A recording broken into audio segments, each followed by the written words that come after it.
ఆంజనేయులు గారు ఉన్నారంటే ఆయన గ్రానైట్ అనేది ఆడ గోకర్ణకొండలో గ్రానైట్ని ఆపమన్నాడు. వారం రోజులు అదే మీకు అందరికీ ఇబ్బందులు వస్తున్నాయి, వాళ్ళందరూ అది చేయాలా ఇది చేయాలని చెప్పాడు. ముడుపులు తీసుకోగానే ఆగి మళ్ళా ఎప్పుడాలనే ఇదైంది. ఇక్కడ ఇంకా ఉమ్మడారంలో అదే పరిస్థితి. నీకు ముడుపులు అందగానే గ్రానైట్లన్నీ బాగానే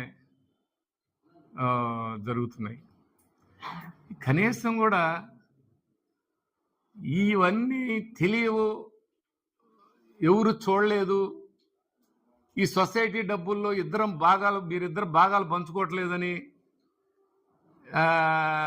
ఎవరికి తెలియదని అనుకుంటున్నారు. ఇద్దరికీ భాగస్వామ్యం ఉంది. అందుకే ఇద్దరు కౌగులించుకొని ఇద్దరం ఒకటేనని కౌగులించుకున్నారు, కానీ పైకి కౌగులించుకున్న లోపల మట్టికి అవి గుచ్చుకుంటున్నాయి. అది ఒక్కసారి ఆలోచిస్తుంది మీరు. లోపల అది ధృతరాష్ట్ర కౌగిలి అనేది ఎవరిది, ధృతరాష్ట్ర కౌగిలి అందులో అనేది కూడా ప్రజలు గమనిస్తూ ఉన్నారు. ఇవన్నీ కూడా ఈరోజు చెప్పడం ఎందుకంటే తప్పట్ల. నువ్వు చెప్పమంటున్నావు, వివరంగా చెప్పవయా. నువ్వు ఎందుకు గబగబ చెప్పి వెళ్ళిపోతావు, ఏంది వివరంగా చెప్పు అని.